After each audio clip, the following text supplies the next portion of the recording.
রহমানির রহিম।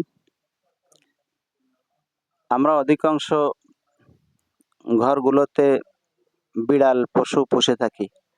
আর এই বিড়াল পোষা নাজায়েজ নয়, আর বিড়াল এই প্রাণীটি নাপাকও নয়। এটা পোষা আমাদের জন্য ভালো। 5টি কারণে বিড়াল পোষা উত্তম। আমি সেই 5টি কারণ আপনাদের সামনে এখন বলতে চাচ্ছি।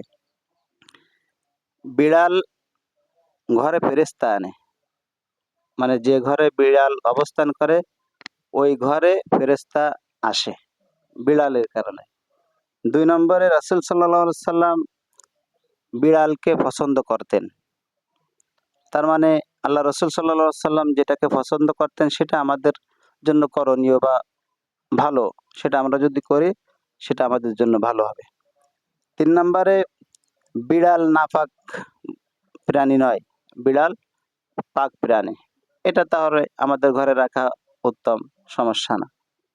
4 নম্বরে যে বিষয়টি, বিড়াল শান্ত এবং পরিচ্ছন্ন একটি প্রাণী।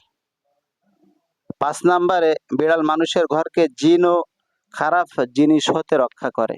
তার মানে আপনার ঘরে যদি বিড়াল থাকে তাহলে আপনার ঘরকে খারাপ জিনের আসর থেকে রক্ষা করবে।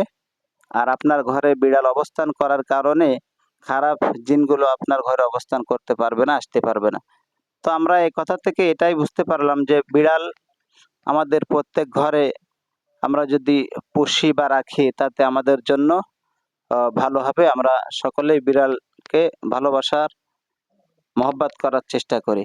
আর আল্লাহ রাসূল সাল্লাল্লাহু আলাইহি সাল্লামের সাহাবী অনেকজনে বিড়াল খুবই মহব্বত করতেন। সবসময় সঙ্গে সঙ্গে তাদের বিড়াল থাকতেন। আমরা বিড়ালকে ভালোবাসি।